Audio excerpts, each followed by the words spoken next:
Gravação iniciada, presidente. Iniciado.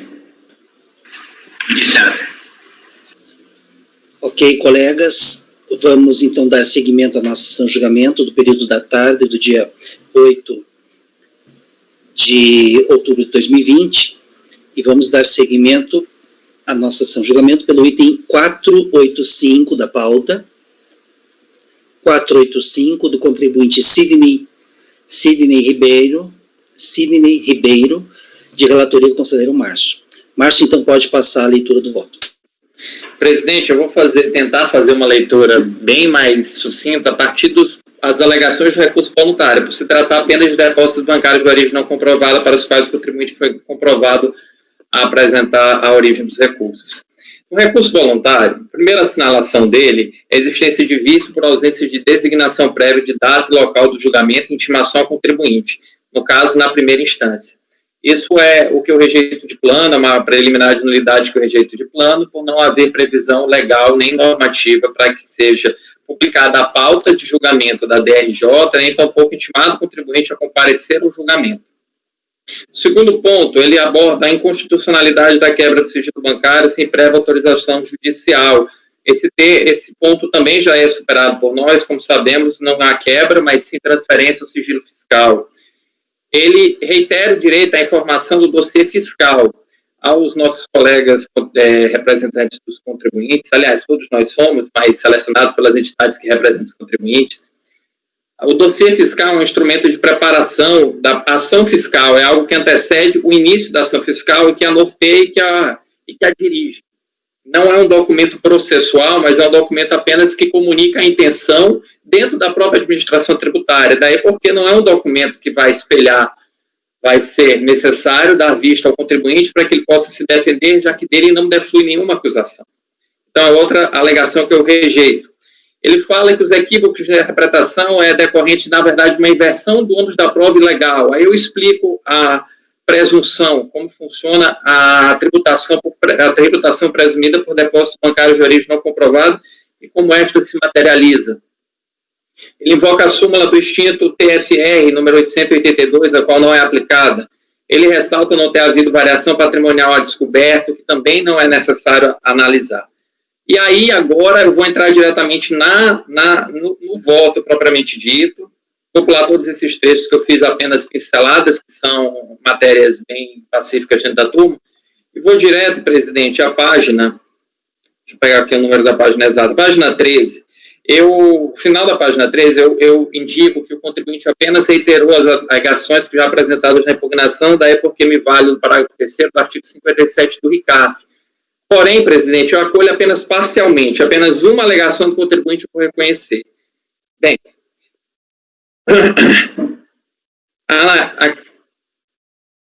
desculpa, está aqui barulhento. Ele tenta explicar e justificar alguns depósitos, mas ele não traz elementos de prova necessários para fazer essa prova, e ele acredita que apenas informar quem é o declarante comprova a origem deles. Indiferente a identificação ou não do remetente para elidir a presunção legal, pois o que deve ser comprovado é o fato ou a relação econômica subjacente a tal movimentação financeira e que o produto financeiro de tal relação conste no rol de rendimentos ou empréstimos ou qualquer outra fonte de recursos registrada na correspondente DIRPF. Não há empréstimo obtido de pessoas físicas registradas na DIRPF e a declaração de Oswaldo Luiz dos Reis pode até ter o condão de provar o pagamento da despesa que se refere, ou seja, ele diz assim, recebi um empréstimo, o cara pagou uma despesa. Porém, tal declaração não prova que tal numerário, e essa sistemática vai acontecer ao longo dos outros. Tal declaração não prova que tal numerário refere-se a empréstimo, como quer fazer crer o impugnante. Somente faz prova de quitação de débito do devedor em face de seu credor, mas não possui necessariamente efeito erga omnes, podendo terceiros exigir outras formas de comprovação, que é o que ocorreu no presente caso, ao ser solicitado do contribuinte a comprovação da origem dos recursos. Não trouxe aos autos prova do mencionado empréstimo, como contrato de mútuo, ou caso não baixado a termo tal acordo, registro de tal favor na DIRPF do depositante e que não se alegue que o mutuante se negaria a fornecer cópia de sua DIRPF ao contribuinte, pois, se de fato ocorreu tal empréstimo verbal, claro estaria a confiança depositada pelo mutuante ou mutuário.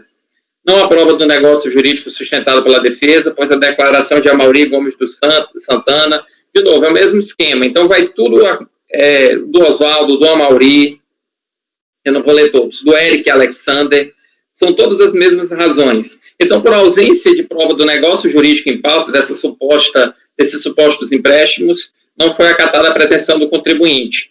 A respeito da sua indignação sobre a não aceitação da declaração prestada por Leonice, pois a própria declarante afirma ser ex-proprietária da empresa Iron Service Plásticos, não podendo, portanto, comparecer ao processo falando em nome dessa empresa. Ou seja, uma declaração que não se preste a fazer prova de tal negócio jurídico.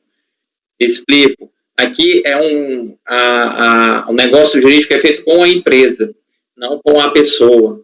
Quanto à nota fiscal, entendo, assim como a autoridade fiscal, que numa análise acurada dos extratos bancários correspondentes, não se extrai a convicção que os depósitos refiram-se ao pagamento do molde em questão.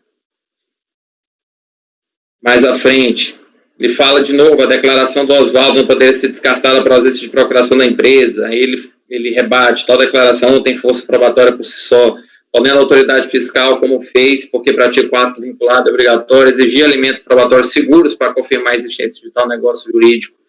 Se o contribuinte alega a ocorrência de uma transação, sem qualquer preocupação com a forma ou com a prova, pois liquidada por meio de cheque de terceiros, que encontra amparo somente na declaração de folha 193. Ao longo de tudo isso, então, ele vai rejeitar essas alegações do contribuinte, que são referentes a esses empréstimos. Mas eu vou divergir, presidente, aqui, tomando por empréstimo o entendimento atual da Câmara Superior dos Recursos Fiscais, que é o seguinte, notadamente, os rendimentos declarados em declaração de ajuste anual devem ser excluídos da base de cálculo dos depósitos bancários de origem não comprovada, porque, se nós acreditamos que houve omissão de rendimento, é uma suposição razoável acreditar que os rendimentos tributáveis declarados também estão dentro daquela movimentação bancária, porque não houve desconsideração contrária por parte da fiscalização. Vou trazer aqui uma explicação. Vou fazer a leitura desse parágrafo. Apesar da não identificação individualizada dos depósitos com os rendimentos tributados na declaração, é cabível a exclusão do valor a eles correspondentes da base de cálculo do lançamento, sobre o fundamento lógico de que, se o contribuinte movimenta os rendimentos omitidos em suas contas bancárias, não deixaria de deixar de movimentar os rendimentos declarados, independentemente de estes não terem sido alcançados pela tributação por estarem na faixa de isenção anual. Com efeito, o objetivo da exclusão da base de cálculo dos depósitos bancários dos valores já tributados na declaração, na verdade, correto seria já oferecidos à tributação, é evitar que haja dupla tributação, até por inexistir qualquer elemento de prova tendente a afastar a plausibilidade, só um minutinho, já oferecido, tendentes a afastar a plausibilidade de que parte dos depósitos bancários de origem não comprovada não adviessem de pessoas físicas como informado pelo sujeito passivo. Eu trouxe algumas jurisprudências aqui nossas nesse sentido, são algumas recentes, nós temos aqui Câmara Superior 2020, o do Mário Pereira de Pinho Filho, Maria Helena. Forçoso, portanto, excluir da base de cálculo os valores já oferecidos à tributação. Isso porque ele alegou, tá, presidente? Isso não é uma matéria conhecida de ofício, ele realmente pede essa exclusão. Com relação aos rendimentos isentos e tributados exclusivamente, são valores miúdos, não há depósitos bancários de origem não comprovada com incidentes a tais valores em pesquisa das folhas 255 e 259, devendo ser mantido o argumento do acordo recorrido no particular. Esses aí são mais interessantes, esses aí dá para rejeitar fora da presunção, porque por mais que estejam declarados como rendimentos isentos ou não tributáveis, não existe depósito bancário de origem não identificada nestes valores, daí porque eu estaria fazendo um bis in idem contrário à fazenda, eu estaria excluindo duplamente eles da tributação. Ele ainda alega que ele pede para ser equiparado à empresa individual, porque ele afirma que ele participa da exploração habitual e profissional em nome e conta própria, da compra e venda de veículos a terceiros com fins especulativos de lucro, circunstância que deveria caracterizá-lo como empresa individual. Aí eu trago dizeres do artigo 150 do Regulamento do Imposto de Renda e explico que a equiparação à pessoa jurídica é possível quando se trata de firma individual ou em razão da atividade desenvolvida pela pessoa física. Caso esta se enquadre em alguma das hipóteses, considera-se que a atividade é típica de pessoa jurídica.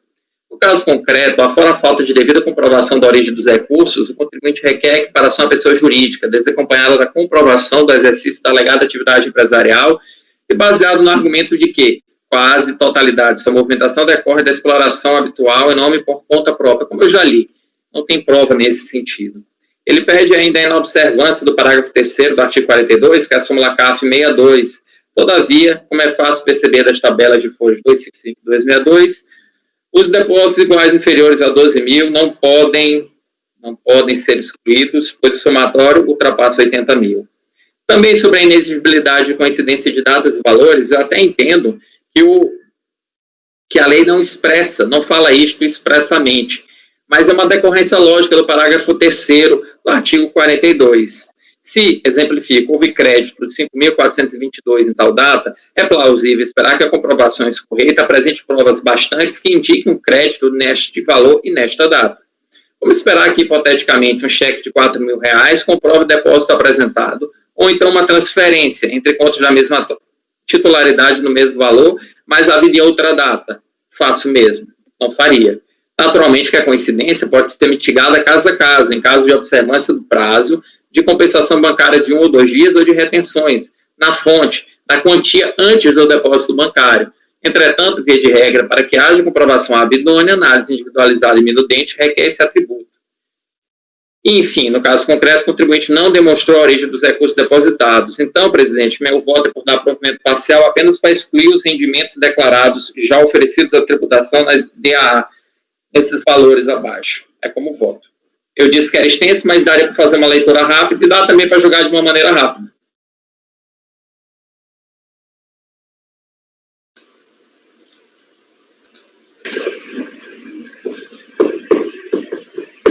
Deixa eu entender, Márcio.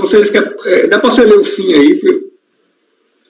Você disse... Eu dei parcial provimento, Luiz, porque não houve a comprovação da origem dos recursos, porém, como o contribuinte alegou que fosse feita a exclusão dos recursos declarados em sua declaração de ajuste anual, eu concordo com essa exclusão, aproximadamente 15 mil em cada ano calendário, que foi o que ele declarou, porque é lógico presumir que se nós estamos autuando por rendimentos omitidos, não declarados, os declarados também foram movimentados na conta bancária. A fiscalização não considerou isso aí, não, Márcio? Não considerou, não. Não considerou, não. E é natural mesmo que seja feita essa desconsideração, até por entendimento contemporâneo da Câmara Superior dos Recursos Fiscais, faz todo sentido, né? Não, esse tipo de raciocínio a gente já julgou nesse colegiado aqui. Eu, inclusive eu fui exatamente nessa linha, até porque quando eu atuava na fiscalização era um procedimento comum. Era um procedimento comum fazer essa exclusão desses valores que eu achava declarados pelos simples motivos que, se você não fizer, você corre o risco de dupla. Nesse caso não foi feito, meu amigo, por um motivo, porque esses recursos nesse valor, eles são isentos dentro da DAA, entendeu? É por isso que eles não excluem. Aí eles somam o rendimento omitido nesses 15 mil, e aí faz a base oponível. Aí se torna o rendimento isento, se torna tributável por ultrapassar a faixa de isenção anual.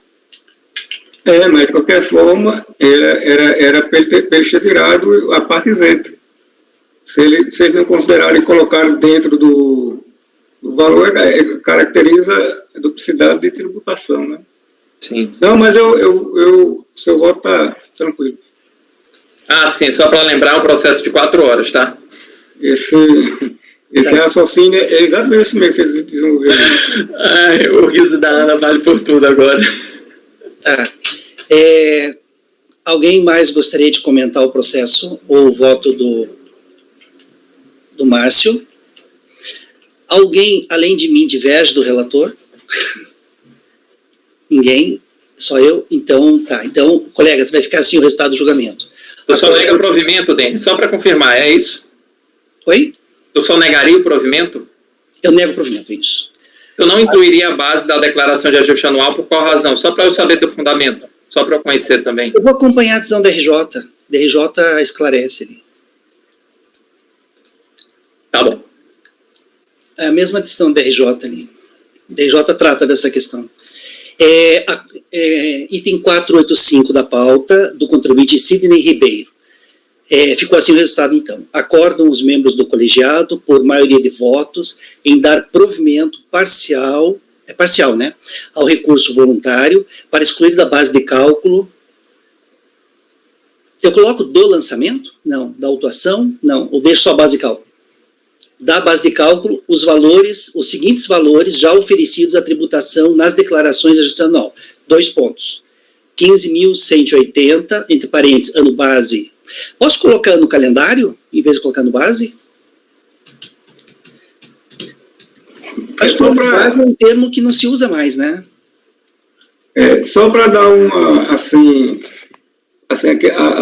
o funcionamento dele não é totalmente desprovido de razão, assim, porque necessariamente a gente está fazendo uma presunção que os valores tenham circulado pela conta corrente, né? Mas é por isso que tem algumas pessoas, existe essa linha, essa corrente doutrinária que entende que não, que é exatamente a linha da DJ que o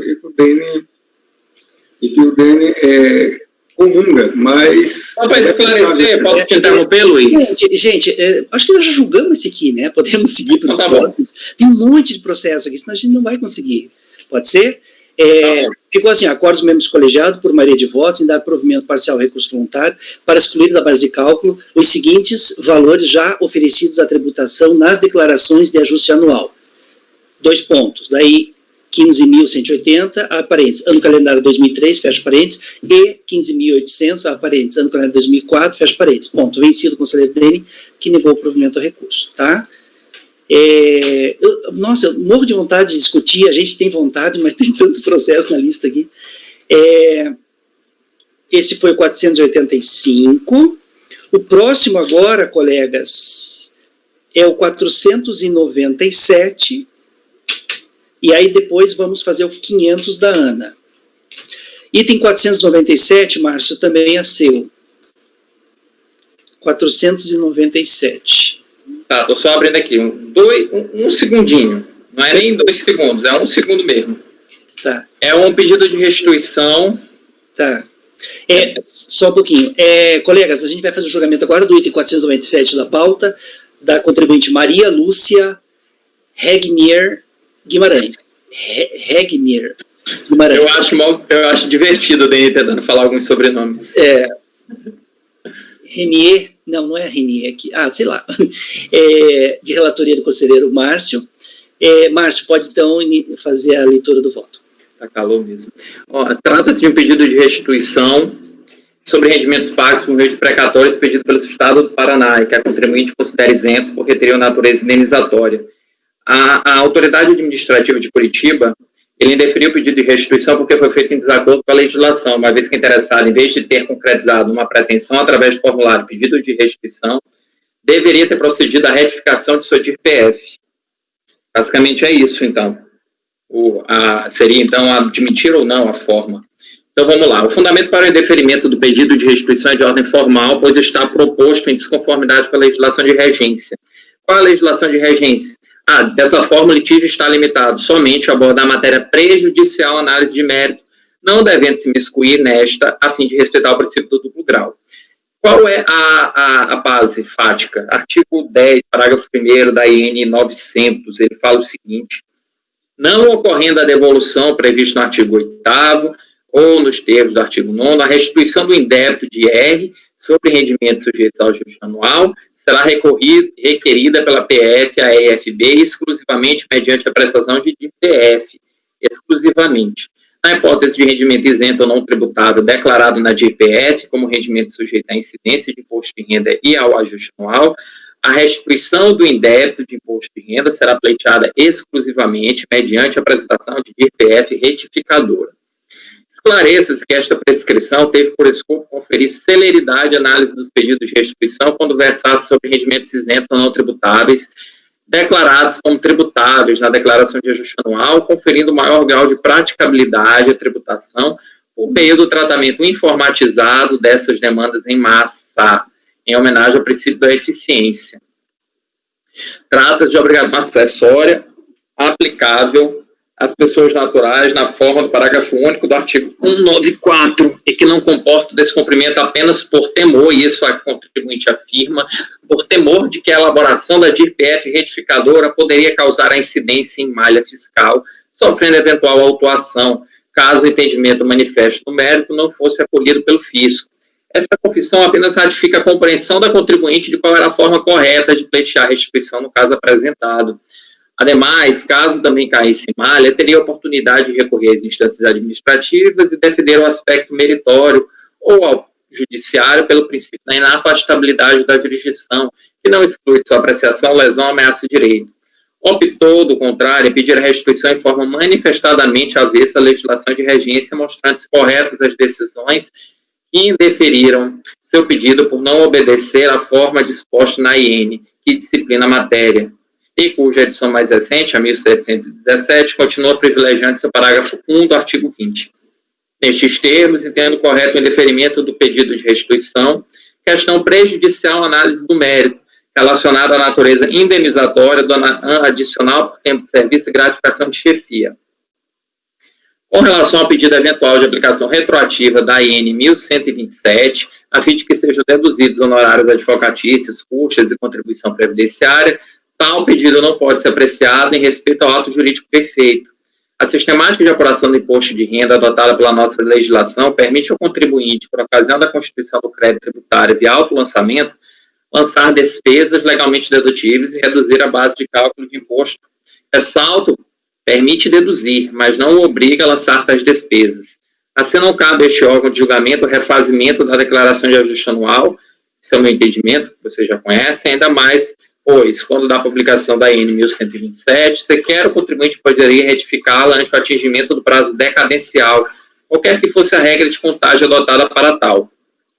A declaração de ajuste anual do exercício 2006, onde o contribuinte informou os rendimentos recebidos sem a dedução das custas processuais, dos honorários ou da contribuição à Previdência Oficial, está consumado pela lei vigente que se efetuou, ainda mais considerada a opção indevida em requerer restituição mediante pedido eletrônico de restituição. É, portanto, definitivo. Caso o contribuinte houvesse obedecido os ditames do artigo 1º, parágrafo 1º do artigo 10 e retificasse a DPF a fim de obter a restituição desejada e especulo, incidisse em malha fiscal atingindo este grau recursal, diferentemente do afirmado, não haveria figura do ato jurídico perfeito, pois o crédito tributário ainda não estaria constituído definitivamente, mas teria tido sua exigibilidade suspensa. Nesse cenário hipotético, poderia este Conselho avalizar a dedução das despesas com o pedido por não ter se consubstanciado em acréscimo patrimonial. Poderia até mesmo, entendido se tratar de rendimentos tributáveis e não rendimentos isentos ou não tributáveis, retificar o lançamento com recálculo pelo regime de competência, não pelo regime de caixa, em face ao julgamento do recurso extraordinário. Entretanto, em respeito ao ato jurídico perfeito e à definitividade da constituição do crédito tributário mediante autolançamento, tal pedido não pode ser atendido. Voto, então, presidente, negar provimento ao recurso voluntário por duas razões. A primeira, pela prejudicial, pela não cumprimento da forma esperada do artigo 10, parágrafo 1º da IN 900. E segundo, pela impossibilidade de acrescer deduções quando a declaração já se consumou. A declaração nunca foi objeto de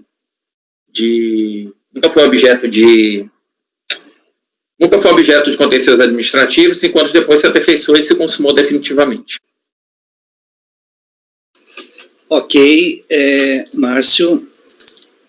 Colegas, o conselheiro relator, em relação ao item 497 da pauta, está votando no sentido de negar provimento ao recurso voluntário. Alguém gostaria de comentar o processo ou o voto do relator? Alguém diverge do voto do relator? Oi, Gregório. Quer falar, Gregório? Só para entender direito. Ela apresentou a declaração dela. Na declaração, ela apresentou lá determinados rendimentos como tributáveis. Depois ela entendeu que esses rendimentos seriam isentos e aí apresentou um pedido de restituição para dizer, na minha declaração lá, eu declarei aquele valor, mas isso aqui na verdade é isento, estou pedindo a restituição aqui.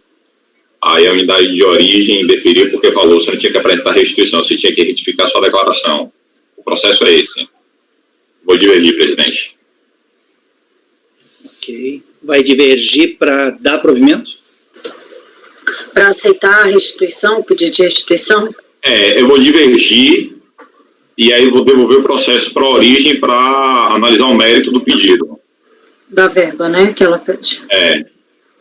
Eu não posso entrar na análise do mérito da verba, se é isento, se não é isento, porque isso não foi feito lá atrás. Eu vou divergir para citar a forma como foi proposta, porque esse foi o fundamento, inclusive o conselheiro relator começa o voto dele nesse sentido, que o indeferimento do pedido de restituição tem como objeto a forma por meio do qual foi vinculado esse pedido.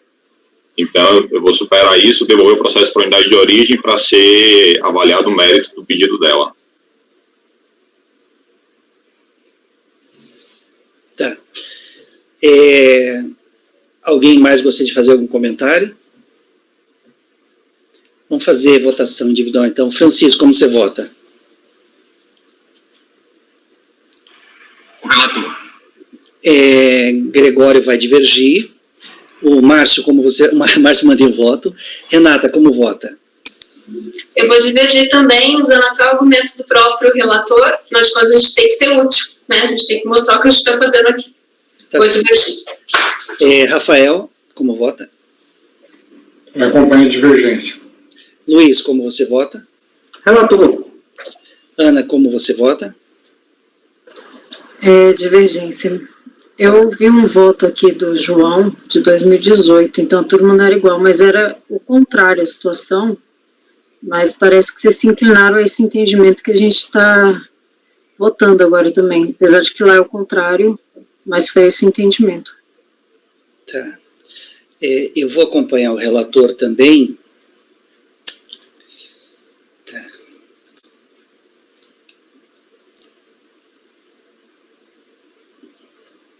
Só um instantinho.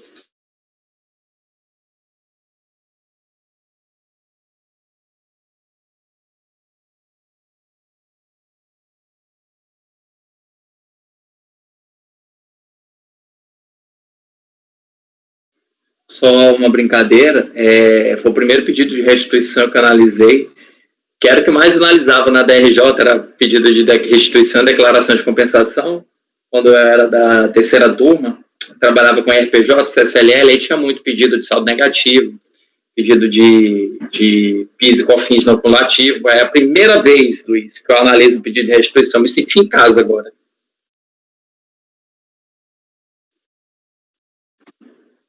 Legal isso aí.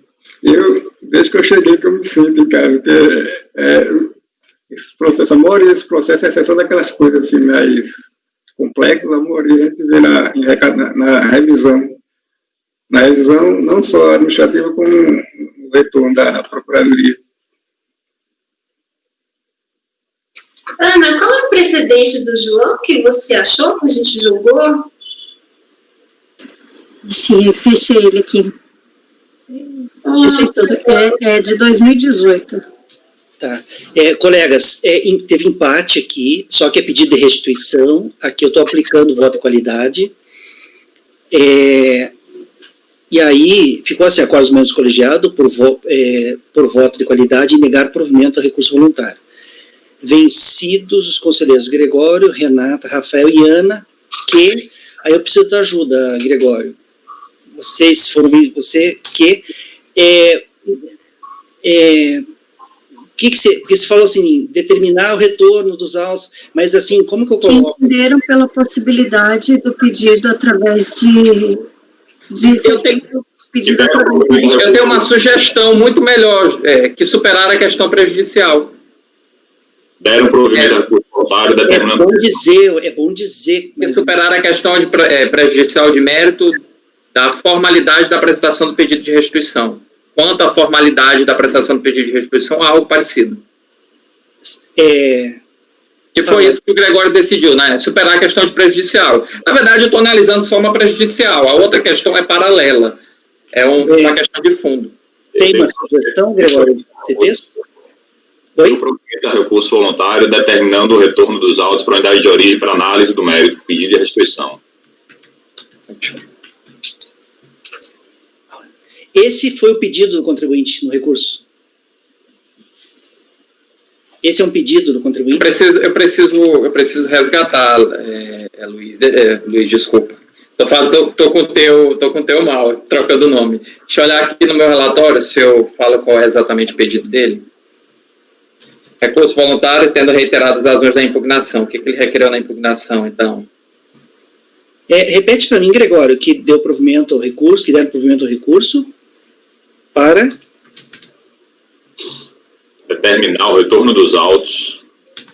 Só um pouquinho. O retorno dos autos para a unidade de origem, a unidade de origem para análise do mérito do pedido de restituição.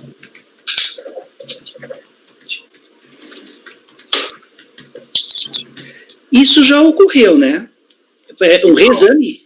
Não Não, ocorreu. ele não analisou a Não, verba, se ela teria direito ou não. Olha, Deni, eu estava até olhando aqui o processo, nesse pertinente, ele não aconteceu definitivamente, mas ele aconteceu naquela hipótese eventual. Como é a hipótese eventual? Eu vou ler aqui o despacho decisório. É porque o fundamento da DRJ é só aquele mesmo, é manter pela prejudicial, mas a DRJ ela conclui assim: mesmo que as normas utilizadas para solicitar restituição permitissem a interessada receber possíveis indébitos, o encaminhamento também seria pelo indeferimento. Aí ele elenca 6 alíneas de A a F, e diante do exposto, entendemos que a forma correta e normatizada para solicitar a restituição do imposto de renda é através da entrega da GPF retificadora. Assim, propõe indeferimento. Então, na verdade, o entendimento é esse, só que ele faz, ainda que fôssemos... Então, eu não sei te dizer se isso é uma análise de mérito propriamente dito ou não. Mas a DRJ não analisou. A DRJ não analisou o mérito. Esse retorno aqui é para DRJ ou para DRF? Para a unidade de origem. A unidade de origem é qual? DRF. Tá. Ela apresentou um pedido de restituição, ele não foi analisado porque parou na forma. Ainda que tenha sido feita essa observação aí que o Márcio destacou. Parou na forma. Tem que ter uma análise de mérito. No caso de um indeferimento no mérito, tem que ser oportunizado ao contribuinte apresentar manifestação de conformidade, tem que ter um julgamento pela DRJ, e aí mantendo-se.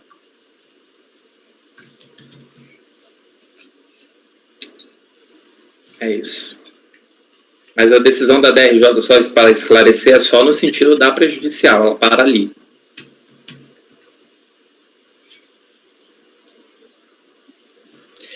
Você tinha falado, Márcio, que superaram o quê? Eu vou misturar os textos.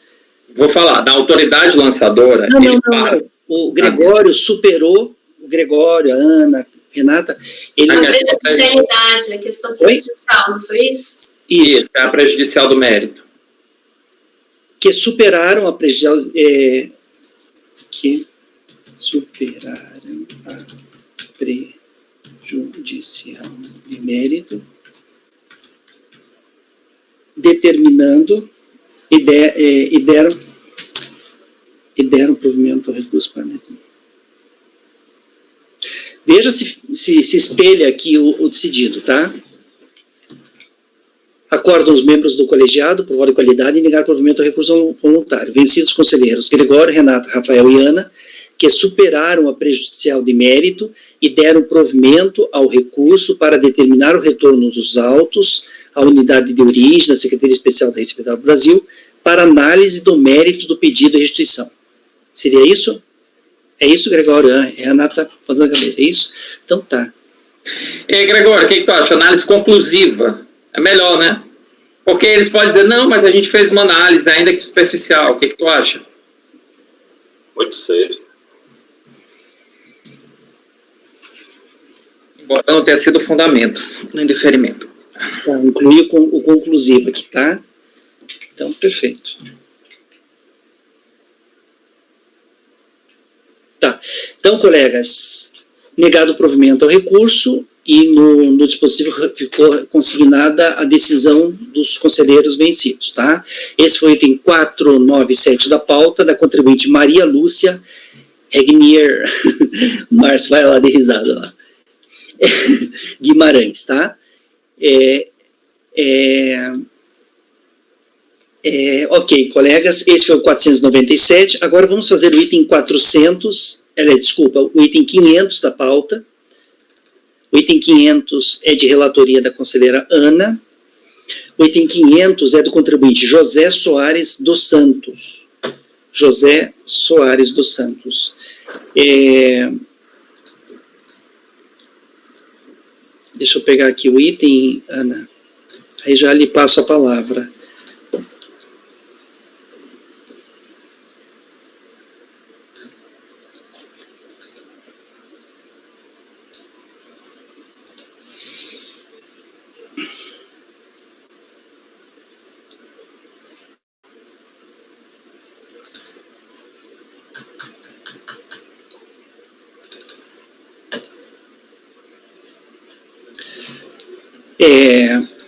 Ok, então, todos apostos, vamos lá. Colegas, vamos fazer o julgamento agora do item 500 da pauta do contribuinte José Soares dos Santos, de relatoria da conselheira Ana. Ana, pode então fazer a leitura do voto. Contra o recorrente foi lavrada uma notificação de lançamento relativa ao imposto de renda à pessoa física, ano calendário 2007, por ter sido apurada duas infrações. A primeira, omissão de rendimentos do trabalho com vínculo ou sem vínculo de duas fontes, INSS e Cooperativa Mista de Trabalho. E a segunda, omissão de rendimentos recebidos de pessoa jurídica decorrentes de ação trabalhista. O recorrente alega que ele entregou a declaração de ajuste simplificada em 25 de abril de 2008, contendo todas as informações quanto aos rendimentos tributáveis e as fontes pagadoras. De forma equivocada, ele transmitiu uma declaração retificadora, alterando esses valores, porque, segundo ele desconhecia o programa da Receita Federal. De fato, as informações da declaração original dele estariam corretas, e deveriam ser mantidos os valores. A DRJ julgou a impugnação improcedente, afirmando que a declaração retificadora substitui aquela informada na declaração anterior. E eu estou negando provimento ao recurso voluntário, por entender pelo mesmo argumento da DRJ, que uma vez apresentada a declaração retificadora, a declaração é cabível sua retificação, com a apresentação dentro do prazo legal de outra, que terá a mesma natureza da declaração originariamente apresentada, independente de autorização pela autoridade administrativa. Assim, uma vez apresentada, a anterior fica automaticamente substituída. Eu cito algumas jurisprudências do CARF no mesmo sentido e voto por negar provimento ao recurso voluntário. Ok, Ana, colegas, em relação ao item 500 da pauta, a conselheira relatora está votando no sentido de negar provimento ao recurso voluntário. Alguém gostaria de comentar o voto da relatora ou o processo? Alguém diverge do voto da relatora? Não? Então, eu também não. Em relação ao item 500 da pauta, ficou assim o resultado. Item 500 do contribuinte José Soares dos Santos. Acordam os membros do colegiado por unanimidade de votos em negar provimento ao recurso voluntário. Vamos passar agora para o item 501 da pauta, de relatoria do conselheiro Márcio. O item 501 é do contribuinte Ricardo Pereira Melo. Item 501, contribuinte Ricardo Pereira Melo, de relatoria do conselheiro Márcio. Márcio pode, então, iniciar a leitura do voto. Eu vou tentar fazer uma leitura mais breve, mas mesmo assim contextualizando bem o caso concreto. É uma omissão de rendimentos caracterizada pela utilização supostamente indevida da verba de gabinete deste ex-deputado, não sei. Ela se originou de uma chamada Operação Taturana, que noticiou que quando o ofício número 4.404 noticiou ao Ministério Público o entrelaçamento financeiro e movimentações atípicas envolvendo membros do Poder Legislativo de Alagoas. Houve a elaboração de um laudo de exame contábil, que está nestas folhas 7887, sendo que os exames visaram a comprovação da regularidade ou irregularidade no pagamento e na prestação de contas da verba indenizatória de gabinete, instituída por esta resolução, destinada ao deputado estadual Ricardo Pereira Melo. Em conformidade com o parecer da Procuradoria PGFN 1084, os valores que tiverem destinação similar à verba indenizatória do exercício parlamentar como verba de gabinete são verbas de caráter indenizatório, estão fora da incidência do imposto de renda, pois não implicam em acréscimo patrimonial. Para tanto, estas verbas devem ser obrigatoriamente utilizadas nas destinações específicas necessárias às atividades parlamentares, objeto de prestação de contas e recebidas dentro dos limites de valores previamente determinados. Pelo menos é o que exuda a norma. No caso dos autos, a comprovação de que o recorrente não efetuou a necessária prestação de contas perante a Assembleia Legislativa, além de restar demonstrado que o recorrente recebeu tais verbas de gabinete em valor superior ao limite máximo estabelecido por estas resoluções. Explico. A Assembleia Legislativa de Alagoas afirmou que não mais possui as prestações de contas apresentadas pelo recorrente, que tais documentos estariam de posse da PF, Polícia Federal, pois teriam sido objeto de apreensão no bojo da haver gastado a operação. Contudo, conforme relato do termo de verificação fiscal, o Departamento de Polícia Federal encaminhou, não tem essa vírgula, encaminhou os documentos apreendidos na Assembleia Legislativa, conforme ofício 3727, sendo que em relação ao contribuinte foi constatada a documentação relacionada apenas com a prestação de contas de utilização de verba de gabinete dos meses de fevereiro e abril, conforme termos de constatação. Debruçado sobre a documentação, o perito criminal federal, no laudo de exame contábil, documento base para as acusações fiscais objeto de lançamento, constatou que, para os meses em que houve prestação de contas, nem todos os gastos foram considerados regulares, em comparação com a finalidade a que se destina a verba. Esse fato resultou a liberação de recursos montantes tanto sob título de verba indenizatória, sem qualquer amparo legal. Destaque, por se tratar de documento base da acusação fiscal, entendo que esta apurou devidamente a utilização dos recursos à margem da legalidade, mesmo porque a não comprovação das despesas desnatura a natureza indenizatória da verba de gabinete. Assim, a ausência de comprovação da recomposição das despesas realizadas aflora o acréscimo patrimonial nos termos da regra matriz de incidência no imposto sobre a renda da pessoa física. Portanto, não entendo infringida a parte final da súmula CARF 87, que ele menciona. Então, a súmula CARF, imposto de renda, não incide sobre as verbas recebidas regularmente por parlamentares a título de auxílio de gabinete de hospedagem, exceto quando a fiscalização apurar a utilização dos recursos em benefício próprio, não relacionada à atividade legislativa. Aí, isso foi até atacado no termo de verificação fiscal, quando ele fala o quê? Se o parlamentar recebe valores e os utiliza indiscriminadamente, sem qualquer preocupação com o controle e auditoria dos valores auferidos, estes se revertem em benefícios exclusivos da própria pessoa e não da função parlamentar. De certo, incumbe ao autor o ônus de comprovar os fatos constitutivos e a parte adversa a prova de fato impeditivo, modificativo ou extintivo. Assim, cabe ao interessado a prova dos fatos que tem alegado, não tendo ele se desincumbido deste ônus, eis que simples alegações desacompanhadas dos meios de prova revelam-se suficientes para comprovar os fatos alegados. Aí eu trago a certidão expedida pelo diretor financeiro, emitida em face da solicitação do recorrente, atesta a apresentação das prestações de contas de fevereiro a dezembro, em contrariedade ao laudo de exame contábil citado, que assim afirma. O beneficiário prestou contas de pequena parte dos valores relativos às verbas recebidas durante o período analisado, prestação de contas apenas para os meses de fevereiro e abril. Outra certidão expedida pelo mesmo diretor financeiro, então somente certifica que não foi encontrado o termo de apreensão dos documentos apreendidos pela Polícia Federal e esclarece as limitações do sistema em relação ao fornecimento de informações relativas à baixa de pagamentos. Já este ofício 133 informa que consta, segundo a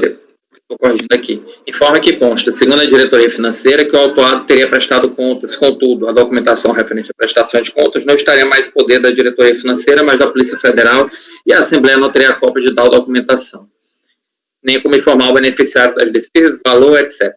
Nesses termos, e tomando como fundamento o fato apontado no acordo recorrido de que a emissão da certidão é posterior à da apreensão dos documentos pela Polícia Federal, pelo princípio do livre convencimento do julgador, filiou-me ao conteúdo do laudo de exame contábil, que analisou o conteúdo apreendido pela Polícia Federal e desconsidera a informação da diretoria financeira, considerando-a inapta de desconstituir o crédito lançado. Lembrando que qual é o ponto? O ponto é que a certidão ela é posterior à data de apreensão dos documentos pela Polícia Federal, então ele não teria como certificar algo após apreendido. Pois ainda que a diretoria financeira ateste que conste de seus controles a informação de que contas teriam sido prestadas, os arquivos pertinentes à prestação, apreendidos junto à diretoria financeira, revelam haver documentos a demonstrar uma efetiva prestação de contas apenas dos meses de fevereiro e abril. Portanto, aí então eu concordo que as verbas de gabinete têm natureza tributável.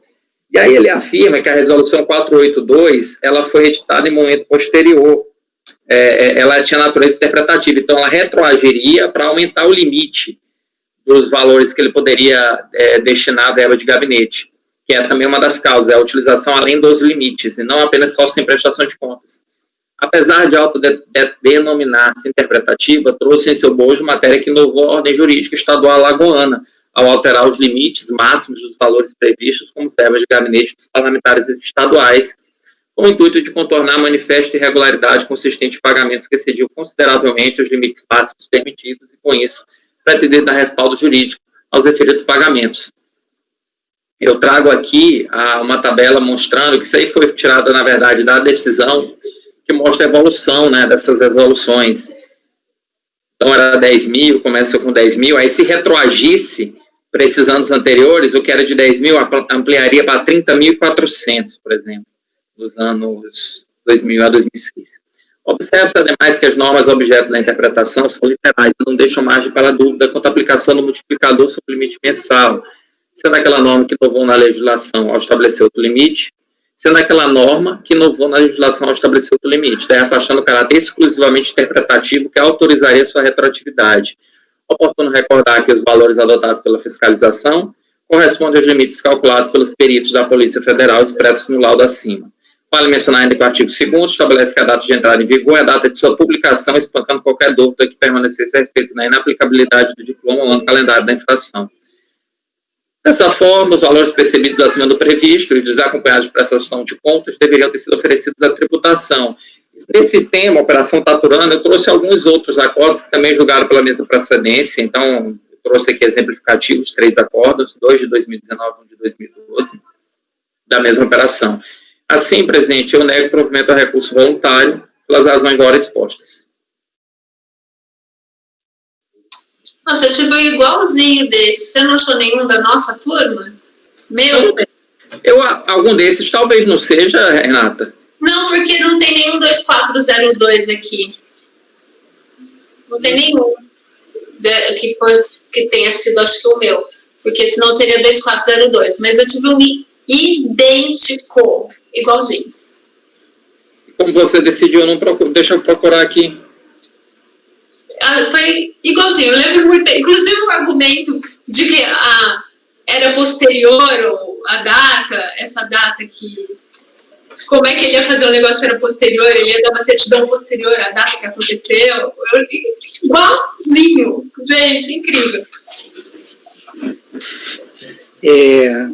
Colegas, em relação ao item 501 da pauta, o conselheiro relator está votando no sentido de negar provimento ao recurso voluntário.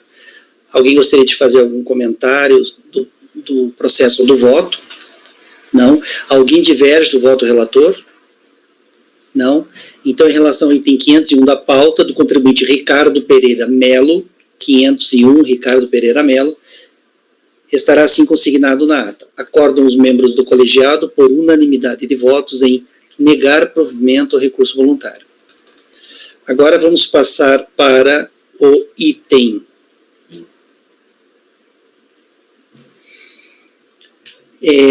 item 516 da pauta, de relatoria do conselheiro Luiz. Item 516. Francisco. 16 é do Fran. Não ia fazer o 502 da Ana, que era uma resolução? Ia fazer, Ana? O meu é 522, o que eu falei da tarde de hoje, dos 23, eu ia fazer só o 522, que os outros iam demorar. O 516 do Francisco. Eu anotei aqui, quando eu anotei o 483 do Luiz, eu anotei junto 516. Pode ter anotado errado, mas não tinha um da Ana também? É só 522 o meu. 502 da Ana, não. Além do 500, tem mais algum teu agora à tarde, Ana? Aquele 502 é aquele que eu disse para você, que teve o PAD, e a pessoa estava aqui respondendo ao processo, e que eu estava fazendo a resolução para converter em diligência. Ah, tá. Eu não anotei aqui. Quer fazer ele? É um tranquilo de fazer? Se for... Ele é muito grande, mas assim, como teve muitas provas no PAD posteriores ao lançamento, eu entendo que essas provas precisam ser analisadas na origem. Tá. Então, por isso que eu estou fazendo a resolução. Então, com isso, eu nem precisaria fazer toda a análise. Tá. Então, colega, item 502 da pauta, o item 502 é do contribuinte Marcelo Larroz Wagner, de relatoria da conselheira Ana. Ana, então você vai propor uma diligência, né, conversão de julgamento de diligência, né? Isso. Eu vou só ler o que eu propus, que eu falei, nestes termos é a minha conclusão, entendo que o processo ainda... Deixa eu só passar para você a palavra. Então, Ana, pode iniciar, então. Essa é a conclusão da resolução. Nestes termos, entendo que o processo ainda não está em condição de ter um julgamento justo, razão porque voto no sentido de converter em diligência, a fim de que o setor competente na unidade preparadora adote as seguintes providências. 1. Promova o cotejo entre as razões de decidido procedimento administrativo disciplinar, os laudos de avaliações produzidos sob o contraditório, a fim de verificar se houve ou não variação patrimonial descoberta. 2. Elaborar, se for o caso, um novo demonstrativo fiscal, detalhando os valores acatados e os valores mantidos em decorrência da realização da presente diligência. E 3. Elaborar um relatório circunstanciado, dando-se vista ao recorrente para querendo pronunciar-se.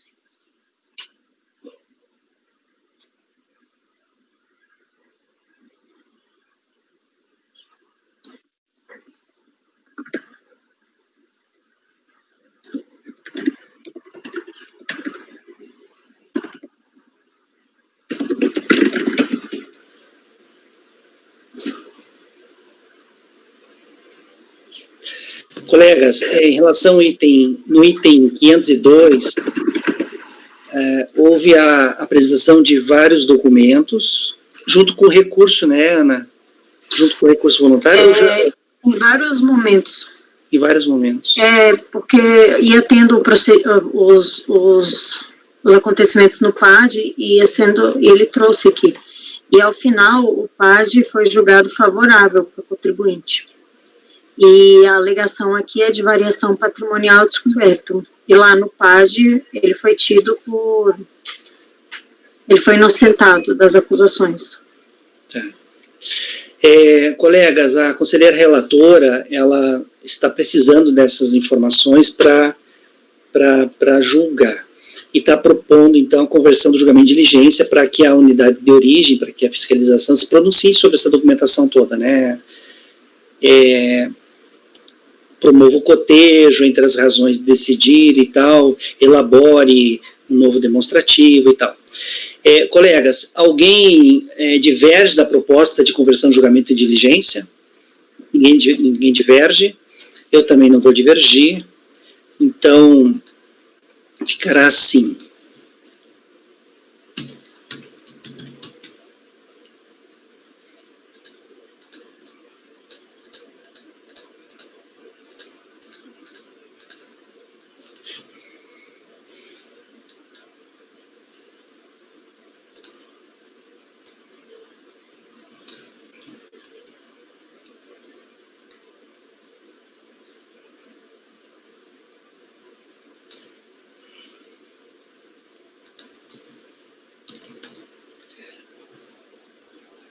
No item 502 da pauta, tá? Item 502 da pauta, do contribuinte Marcelo Larroz Wagner.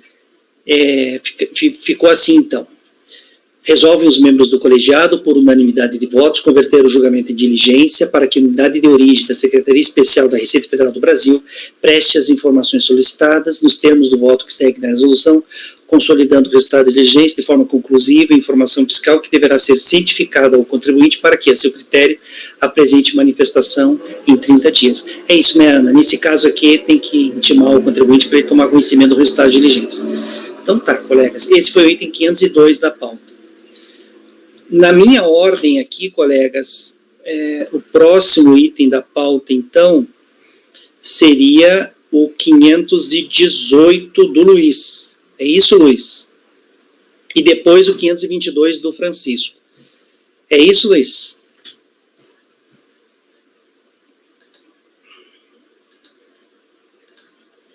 Luiz, teu microfone está desativado, não deu para ouvir. Perfeito, o meu próximo é 518. Então, colegas, a gente vai fazer agora o julgamento do item 518 da pauta. 518, do contribuinte Edmilson Pereira da Rosa, tá? Item 518, do contribuinte Edmilson Pereira da Rosa, de relatoria do conselheiro Luiz. Luiz, pode então iniciar a leitura do voto. Cuide-se de recurso voluntário em face da outra instância que julgou procedente de impugnação e manter o crédito tributário consignado no lançamento constituído dia 28 de julho de novembro de 2008. Exercício 2006, no valor de 39.675,48, conforme a omissão de rendimentos recebidos de pessoa jurídica. O contribuinte foi certificado da divisão de primeira chance e apresentou recurso voluntário tempestivo. Eu vou direto ao voto, presidente, porque eu estou encaminhando por diligência. Mas por que eu estou encaminhando por diligência? É que há sérias incongruências do processo. O ano calendário da atuação é 2005, exercício de 2006 no calendário de 2005. E de respeito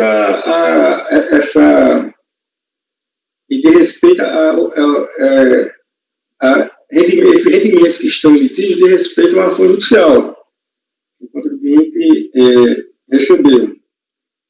Então, ocorre que há sérias, como eu falei no início, há sérias divergências no processo. Apesar de ser do ano calendário de 2005, o alvará que foi emitido pela segunda vara do trabalho, quer dizer, é uma reclamatória trabalhista, né? Foi emitido disponibilizou a quantia em 27 de outubro de 2004.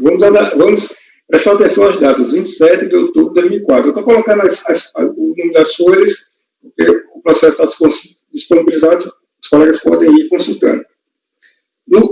Foi disponibilizado ao recorrente a quantia de 80 mil, que eu entendo que seja aquelas deduções, mas é referente à ação trabalhista. 80.340,59 pela Caixa Econômica, aliás, no Banco do Brasil. A Cinta diz que o recurso foi disponibilizado no Banco do Brasil. Todavia, em 5 de novembro de 2004, foi emitido um cheque pela Caixa Econômica. Eu não entendi bem. Na data de 5 de novembro de 2004. Ele está falando o tempo todo de 2004. Mas o ano calendário da objeto de autuação foi em 2005. As notas fiscais de serviço emitidas pelo perito assistente pelo escritório de advocacia, ou seja, os honorários de advocacia, os honorários periciais, que o contribuinte pretende que sejam reduzidos da quantia recebida, é dado de 2004, 31 de novembro e 5 de novembro de 2004. Aí, as circunstâncias consignadas nos autos sinalizam que as verbas recebidas pela corrente vinculadas à reclamatória trabalhista número tal ocorreram no ano calendário 2004, mas o lançamento se reporta à omissão de rendimentos no ano calendário 2005, com base em informação consignada no resumo da DIF do ano calendário 2005, folha 71. Aí vem uma crítica à instrução processual, porque não colocaram as DIF inteiras. Foi colocado aquela primeira telinha que aparece quando a gente abre o sistema DIF, que é o resumo. Aí, e mesmo assim, esse resumo é uma DIF de 2005, do ano calendário 2005. Perceba que todos os fatos que eu narrei aconteceram em 2004.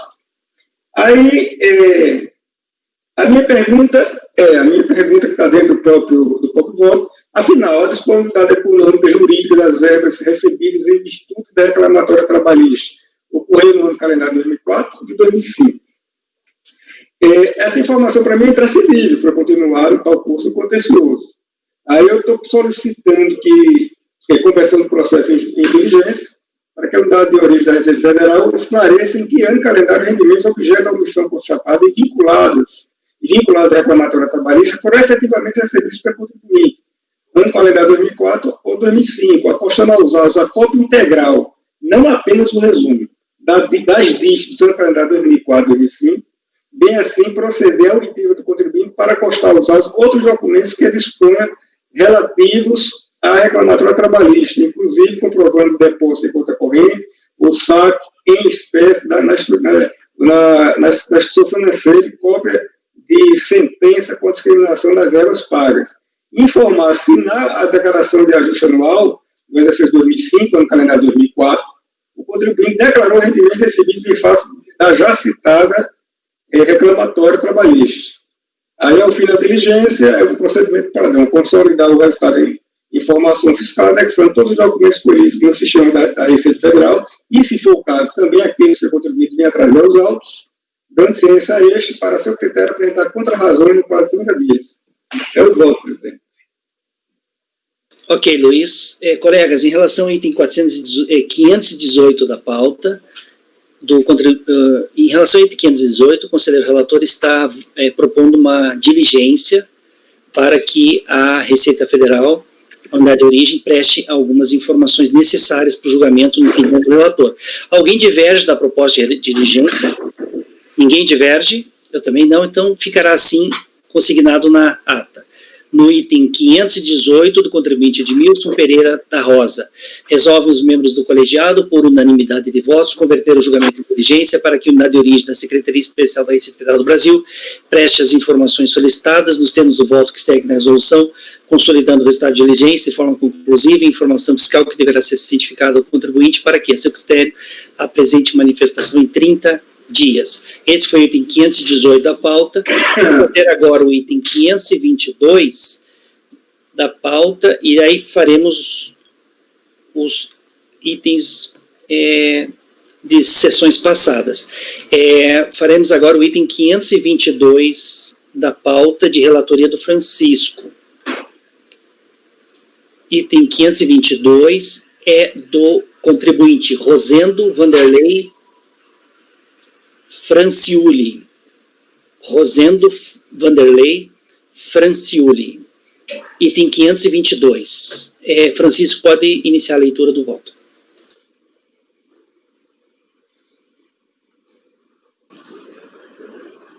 Ok. Foi multa por atraso na entrega da declaração. Isso aqui foi em decorrência de um outro processo que apurou movimentação financeira não comprovada. E aí teve a autuação, como foi aprovada essa movimentação, foi lançada também a multa porque o contribuinte não tinha apresentado as declarações.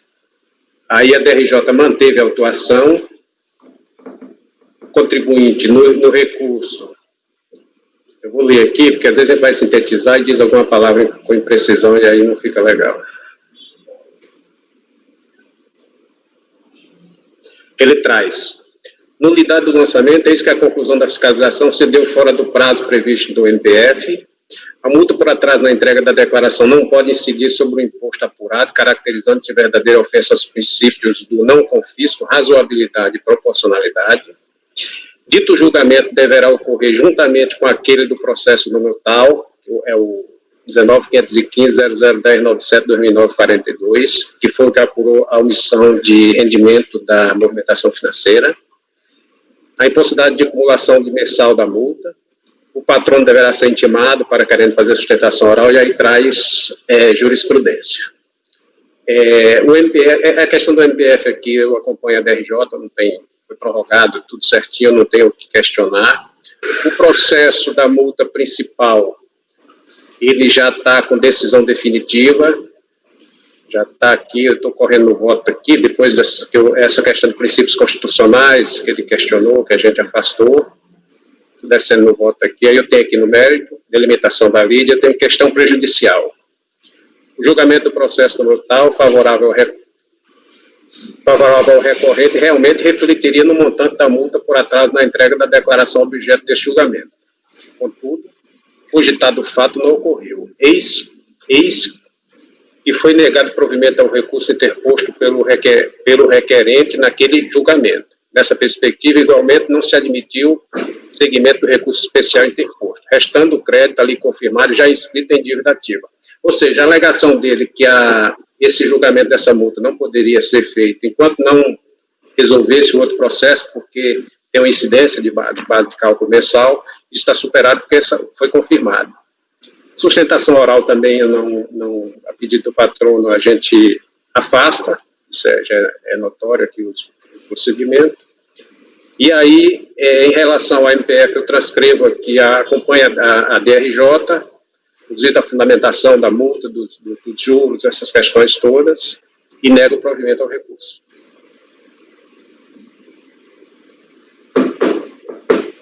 Ok, colegas, o conselheiro Francisco, em relação ao item 522 da pauta, está votando no sentido de negar provimento ao recurso voluntário. Alguém gostaria de comentar o processo ou o voto do relator? Gregório, pode falar.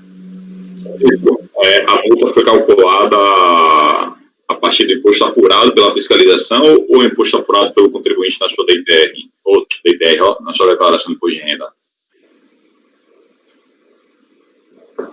Assim, Está sem microfone, Francisco. A multa foi em função do processo principal. A multa foi calculada em função do auto de infração, do valor do processo principal, valor omitido.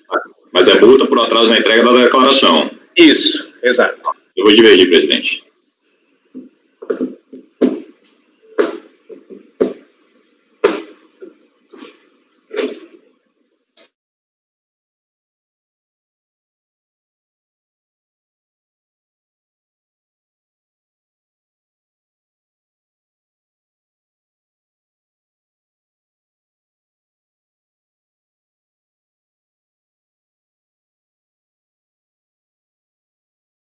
Francisco, essa aqui é aquela multa de R$164 por atraso na entrega da declaração? Não.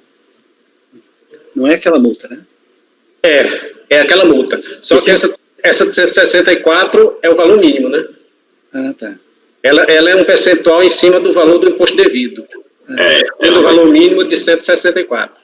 Ah, tá. Os que eu julguei na minha vida eram tudo mínimo mesmo. Tá É um percentual sobre o imposto devido, né? O imposto devido que é apurado na declaração do contribuinte. Tá. Gregório, então você vai divergir do relator e...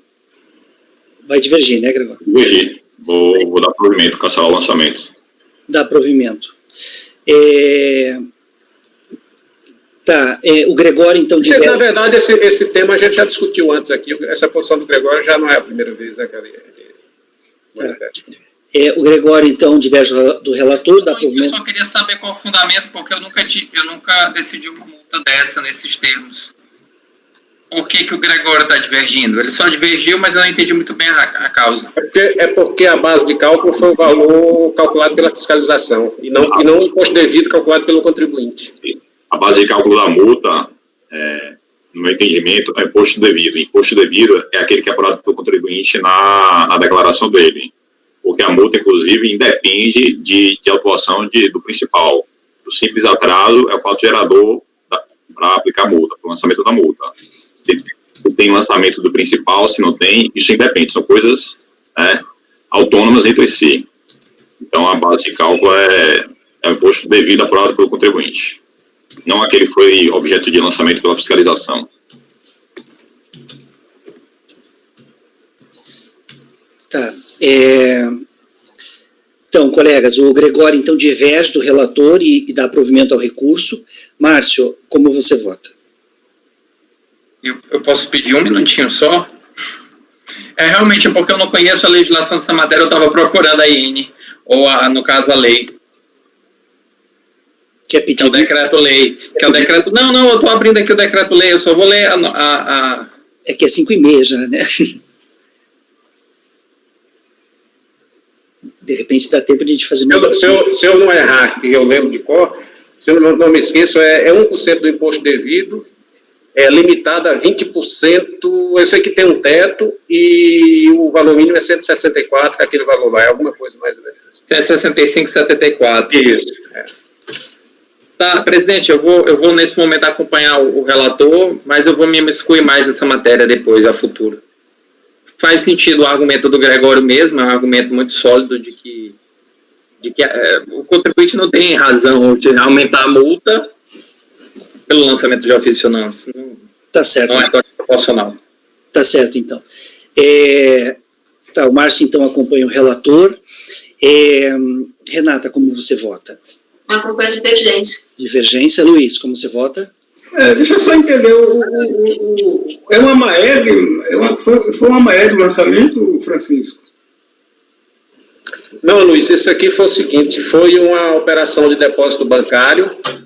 Não, bem, mas eu quero saber por que você está aplicando a multa por atraso da entrega, a fiscalização aplicou em cima do que ela apurou? É porque assim, apurou que o contribuinte teve imposto, você tem um valor mínimo ali que você passa a ser obrigado a declarar, né? Então, apurou que o contribuinte estava obrigado a declarar e não tinha declarado. Então, a partir da infração, uma suposição, o contribuinte não tinha um rendimento inferior a 20 mil. Mas aí, com a autuação naquele mês, aquele rendimento tributário dele passou a ser 100 mil. Então, ele passou a estar obrigado a declarar.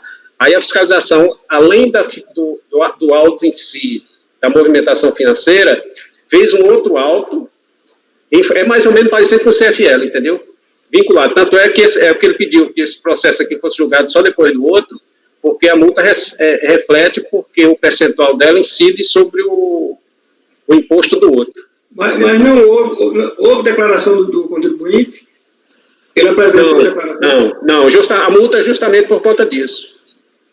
Eu vou acompanhar a divergência.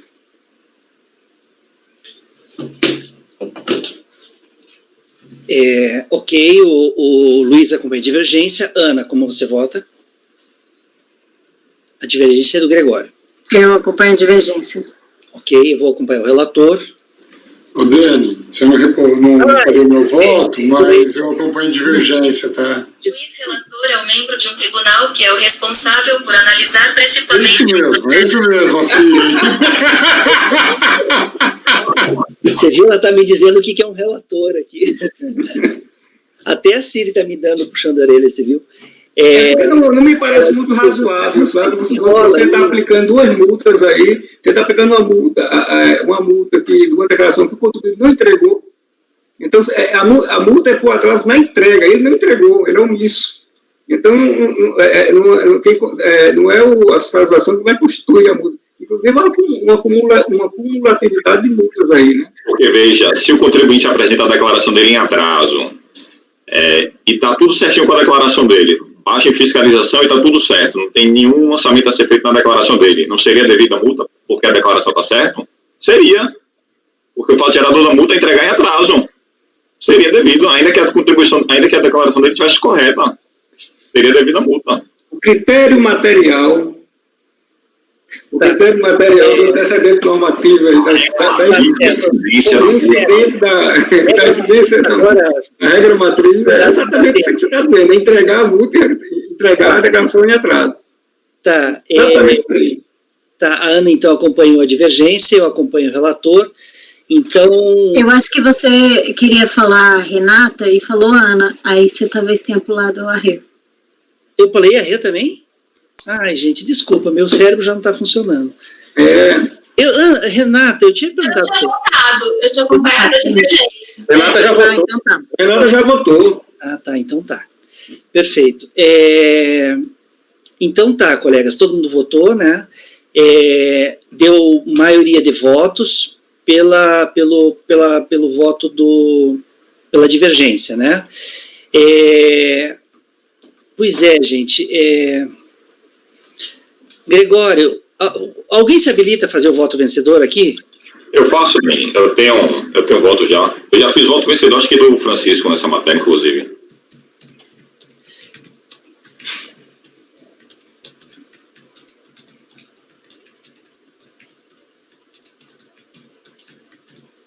Tá, colegas, então, no item 522 da pauta, do contribuinte Rosendo Vanderlei Franciuli, ficou assim o resultado. Acordam os membros do colegiado, por maioria de votos, em dar provimento ao recurso voluntário. Vencidos os conselheiros Francisco, Márcio e Dene, que negaram provimento ao recurso. Designado para redigir o voto vencedor o conselheiro Gregório. Ok? Vamos ver se a gente consegue fazer mais alguma coisa, gente. Esse foi o 522. Da pauta da tarde, fechou. Renata, aqueles 5 seus... São 4, acho que são 4. São 4 ou são 5? São 4, acho. Desculpa, são 4. 52, 53, 54, 55. Dá para fazer assim? Olha, eu acho que dá. Ele é uma leitura que também não é muito curta, mas eu acho que eu li um e acabou. Entendeu? Tá. Então, antes de você fazer a leitura, Ana, porque, veja, nós temos aqui quantos minutos no relógio de vocês? No meu relógio aqui tem 23 minutos, deve ser uns 20 minutos, eu acho. Deixa eu ver a hora certa aqui, tá? 20 minutos, Dani. 20 minutos. A nossa assessoria no CARF, que faz a gravação, 18 horas tem que encerrar. Ana, esses seus 3 aqui, o 112, 113, 114, questão de tempo, como é que é? Os 3 é a questão da alimentação in natura, e eu estou dando provimento aos 3. Tá. Renata, podemos tentar esse primeiro dela? Daí, se sobrar um tempinho, a gente vai para os teus. Pode ser? Perfeitamente. Esse aí parece eu mais... acho que assim, não vai sobrar. O seu tem que sobrar, não vai dar para fazer o meu, mas perfeitamente, vamos fazer o dela. A alimentação in natura parece que é um assunto já pacificado, né? Assim, eu acho que eu não sei se o meu suscitaria alguma... A gente já vai para o teu, então. Já tem 10 minutos para cada um, de repente, ou menos até o da Ana, acho que vai ser até mais rápido. Colegas, vamos fazer então da Ana, de que dia que é da tarde do dia 5, né? Ele é... Isso, dia 5 à tarde. Colegas, itens 112, 113 e 114. Da conselheira Ana, da tarde do dia 5. O que vai mudar neles é que cada um corresponde a uma parte. O 112 é a contribuição da empresa, o 113 terceiros, o 114 é a contribuição dos empregados. Então, o recorrente ele sustenta que os valores... Só um pouquinho, Aninha. Deixa eu só, então, fazer aqui anunciar aqui. Colegas, então a gente vai fazer agora o julgamento do item... dos itens 112, 113 e 114 da pauta. Todos esses 3 itens são do contribuinte E. Xavier, Indústria de Comércio e Metais Limitada. E. Xavier, Indústria de Comércio e Metais Limitada, item 112, 113, 114, relatoria da conselheira Ana. Você vai começar pelo 112, Ana? Pode ser. Pode ser? Então tá, pode iniciar a leitura do voto. Bom, o auto de infração foi lavrado porque a empresa não teria incluído a parcela paga a título de alimentação na base de cálculo das contribuições. A DRJ negou provimento a impugnação por entender que era necessário estar inscrito no programa no PAT. E tem até uma discussão nos autos que a empresa estava no PAT, aí veio um outro ato e ela não renovou a inscrição no PAT. De toda forma, como a turma tem o entendimento que não é necessário estar inscrito no PAT, eu não cheguei a entrar nesse mérito do ato que ele renovou ou não renovou. Mas sim que no que concerne auxílio alimentação, não há incidência de contribuição previdenciária quando ele é pago in natura, esteja ou não a empresa inscrita no PAT. Com relação à verba tecida paga in natura, a própria DRJ, ela consignou que sim, que foi feito o pagamento a título de alimentação in natura. Então, diante do exposto, eu volto no sentido de dar provimento ao recurso voluntário. Ana, é a mesma verba para os 3, né? É a parte patronal, terceiro, a mesma verba, é a alimentação in natura. Então, a tua decisão de dar provimento ao recurso é a mesma para os 3. Isso. Colegas, matéria já tranquila aqui no CARF. Alguém gostaria de fazer um comentário? Alguém diverge do voto da eu acompanho a relatora, eu queria só esclarecer, é uma coisa que eu não vi ninguém falar. Fala. Essa questão, tudo bem. Não pode falar. Essa questão do PAT aí, o fato de ser irrelevante, está escrito no PAT, é porque a inscrição do PAT ela só é relevante para a dedução de imposto de renda, tá? Só por isso. Mas o fato dele não ter inscrição no PAT apenas impede que a empresa deduza isso para imposto de renda. Mas isso não desnatura a natureza indenizatória da verba. Então, ela é aproveitada para outros fins. É por isso que essa exigência do PAT ela perde sentido, porque é um benefício fiscal que o contribuinte, na verdade, está abrindo mão no fato de não ter aberto, de não ter se inscrito, porque ele poderia deduzir de imposto de renda. E isso, em hipótese alguma, desnatura a natureza indenizatória, né? Tá. Renata, a gente consegue fazer os seus? 52, 53, 54, 55? Opinião?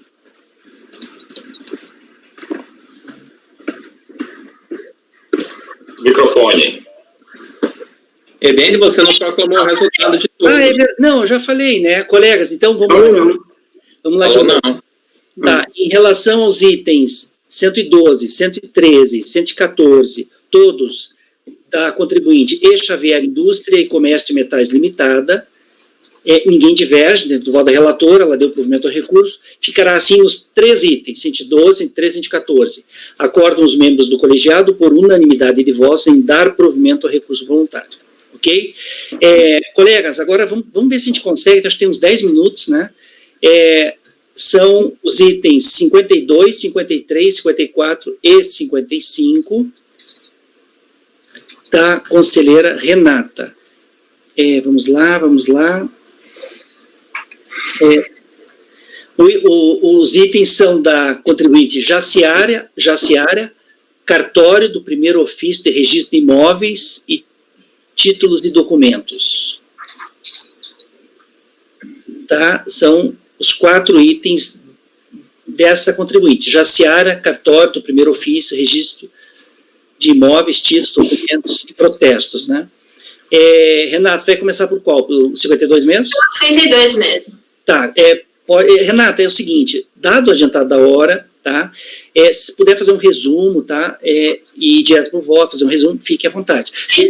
Eu vou direto para o voto, eu já contextualizei antes para vocês. O que acontece isso. Pode começar, então. A diferença deles é a contribuição, o que é cobrado, a contribuição cobrada. Tá? Mas o que acontece é isso. Discussão básica no recurso voluntário. O que acontece? O lançamento, ele foi dirigido ao cartório, à pessoa jurídica, e não à notária, ao oficial, tá? Então, no recurso voluntário, ele suscita como questão de ordem a ilegitimidade da passiva da pessoa jurídica do cartório, certo? E depois, como uma questão de mérito, mas primeiro ele suscita a nulidade do lançamento, tá? Então, basicamente, essa a principal discussão, certo?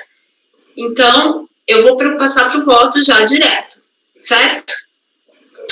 Então, vamos lá. O recurso é tempestivo, aquela coisa de praxe. O papel relatado trata-se de notificação fiscal de lançamento, que tem por objeto a cobrança de contribuições à Seguridade Social das competências compreendidas em 1 de 96 a 9 de 2002, inclusive no importe total de R$ 43.710,88, consolidado aos 18 de 10 de 2006. Importante aqui só eu dizer isso. Tem um auto que o valor é mais relevante e bem relevante, tem 3 autos que o valor é pequeno, tem um que o valor é superior a 1 milhão, por isso que ele só entrou agora. Então, até então, tínhamos só 3 autos, né, que ficaram, que estão vindo aí na pauta faz tempo, e um só que entrou este mês, porque o valor era superior a 1 milhão, tá? Mas são todos iguais. O que difere são as contribuições cobradas, tá? Um é contribuição patronal, os outros são as obrigações acessórias. Apresentada a impugnação, a DRJ julgou o lançamento procedente em parte, excluindo as competências 1 de 96 a 11 de 2000 e competência 3 de 2000, e prosseguindo-se na cobrança do crédito tributário remanescente, tendo em vista a declaração de inconstitucionalidade dos artigos 45 e 46 da Lei 8.212 pelo Supremo Tribunal Federal e a edição do enunciado de súmula vinculante número 8 por aquele tribunal. Da decisão, o recorrente interpôs recurso voluntário, no qual alega inicialmente como questão prejudicial a inexistência de personalidade jurídica dos cartórios extrajudiciais, que por essa razão não podem figurar no polo passivo do lançamento e do processo administrativo, de modo que a ação fiscal é nula. No mérito, reitera a matéria de defesa apresentada em sede de impugnação. Pois bem, conforme expõe o artigo 236 da Constituição, eu vou ler só o que está destacado, eu destaquei que os serviços notariais de registro são exercidos em caráter privado por delegação do poder público. Lei regulará as atividades e eu vou ler só porque a gente não tem conhecimento, não me lembro a gente ter julgado, pelo menos no nosso colegiado, nunca uma matéria assim. Lei regulará, parágrafo 1º, lei regulará as atividades, disciplinará a responsabilidade civil e criminal dos notários, dos oficiais de registro e dos seus prepostos e definirá a fiscalização dos seus atos pelo Poder Judiciário. Parágrafo 3º. O ingresso na atividade notarial e de registro depende de concurso público de provas e títulos, não se permitindo que qualquer serventia fique vaga sem abertura de concurso de provimento ou de remoção por mais de 6 meses. Em comentário a esse dispositivo, ensina o Nelson Nélio Júnior e Rosa Maria de Andrade Neri que delegação administrativa. A concessão da delegação das funções notariais e registradora é atribuição do Poder Executivo, delegação de competência.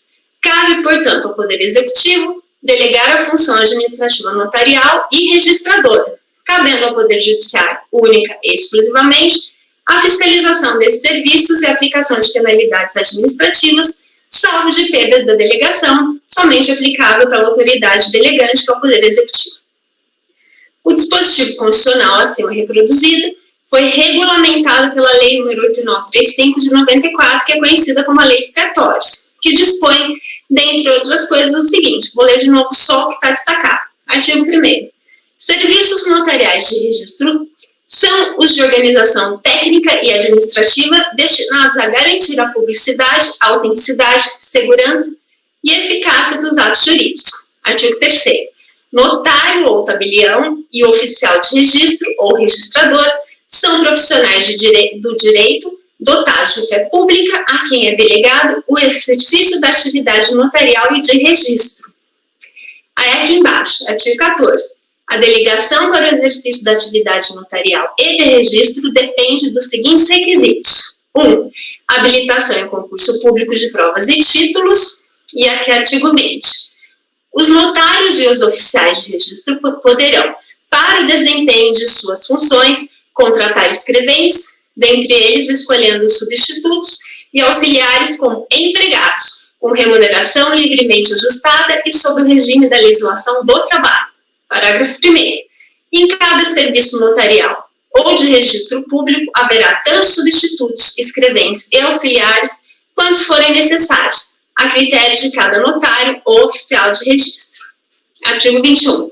O gerenciamento administrativo e financeiro dos serviços notariais e de registro é da responsabilidade exclusiva do respectivo titular, inclusive no que diz respeito às despesas de custeio, investimento e pessoal, cabendo-lhe estabelecer normas, condições e obrigações relativas à atribuição de funções e de remuneração de seus prepostos, de modo a obter a melhor qualidade na prestação dos serviços.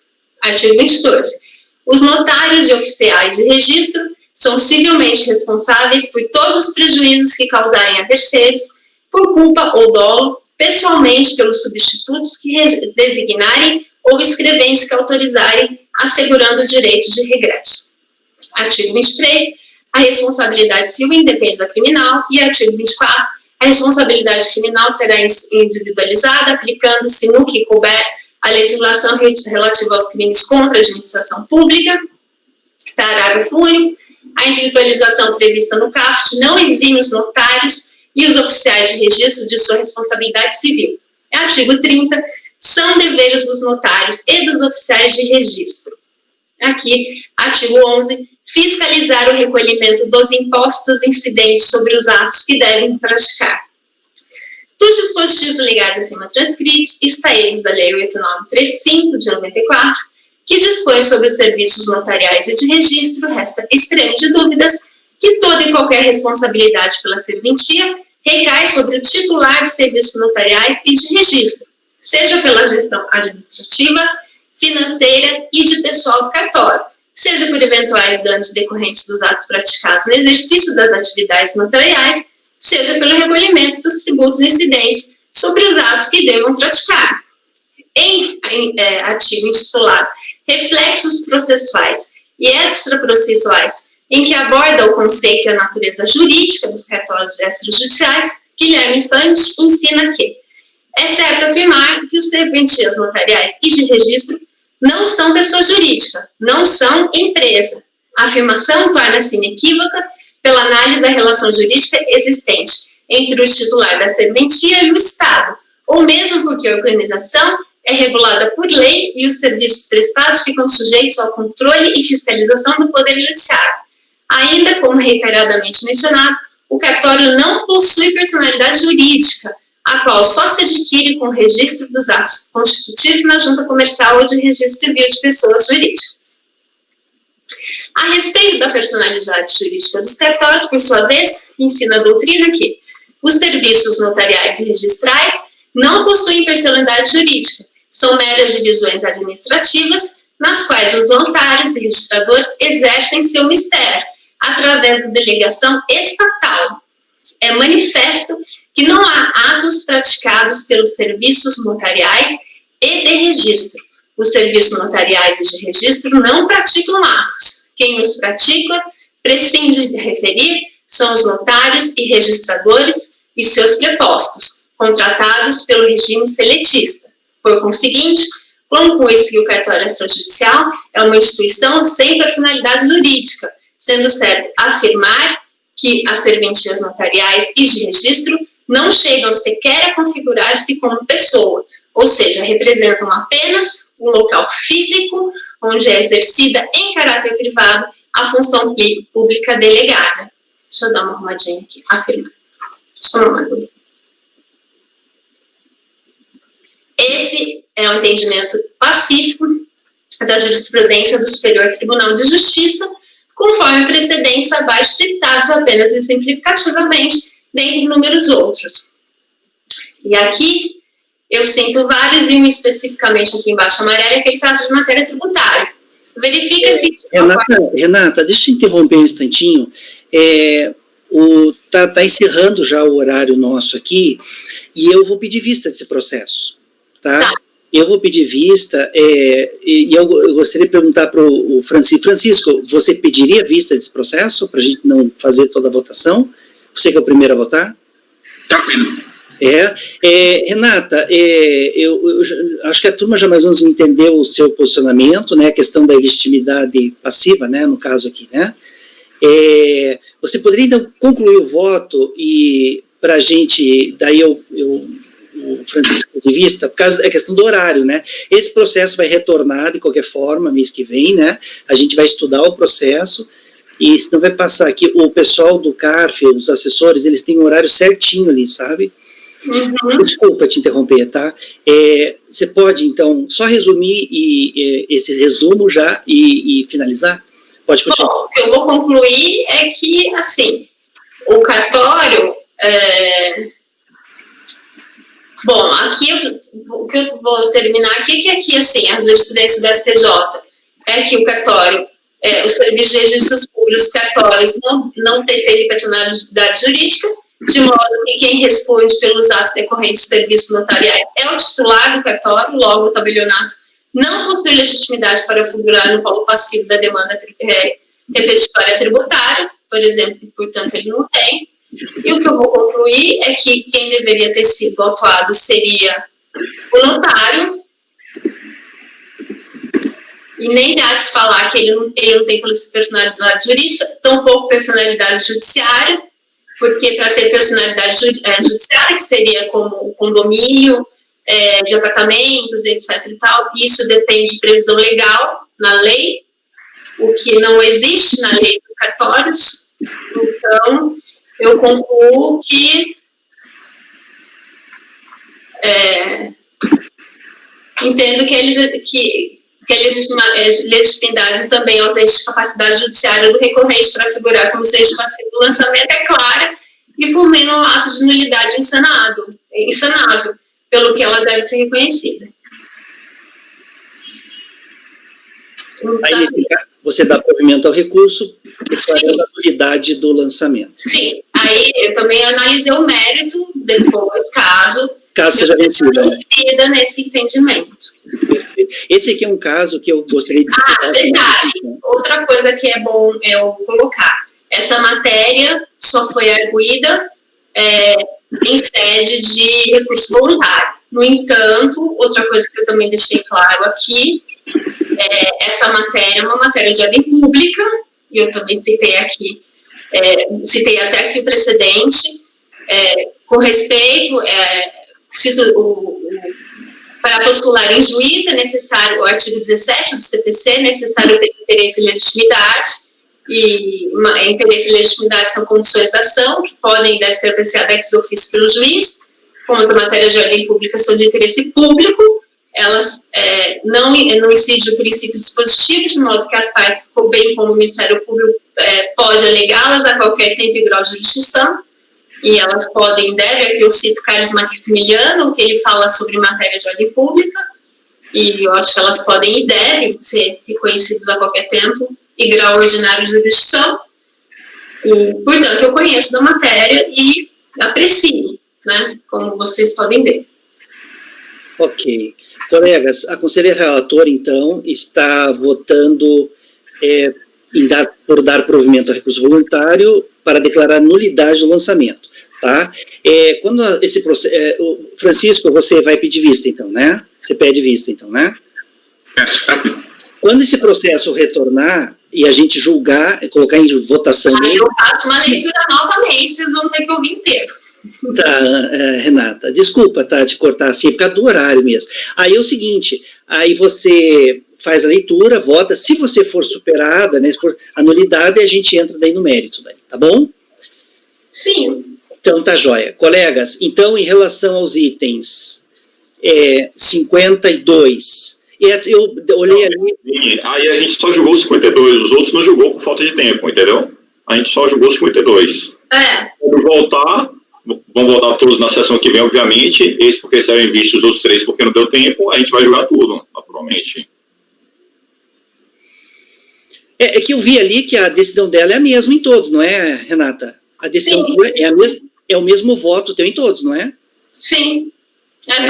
Porque que diferencia são as contribuições cobradas. Então, daí nesse caso...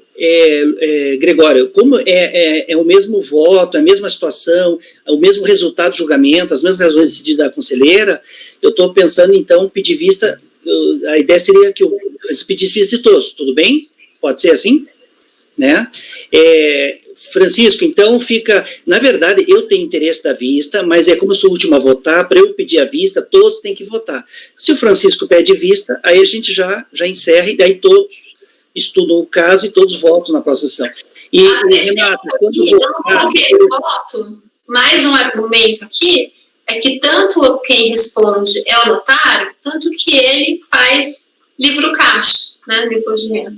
Tá certo, então. Então, eu vou até acrescentar esse argumento, que a escritura é livro caixa. Tá. Renata, em que pese as nossas pautas mega gigantes, quando esse processo retornar, eu prometo que reservo um bom tempo para você ficar à vontade com esses processos, tá? Não, tudo bem, sem problema. Então tá, colegas, em relação aos itens 52, 53, 54 e 55 da pauta, eu dei uma olhada, a decisão da relatora é a mesma em todos. O conselheiro Francisco, então, está pedindo vista dos processos, eu estou convertendo em vista coletiva.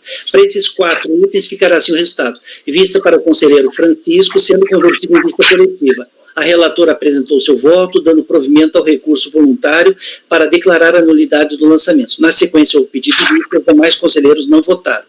Ok? O julgamento iniciado no dia 8, no período da tarde. É isso aí, colegas. Vamos encerrar, então, a gravação. Rafael, Francisco e Marco Antônio podem encerrar a gravação.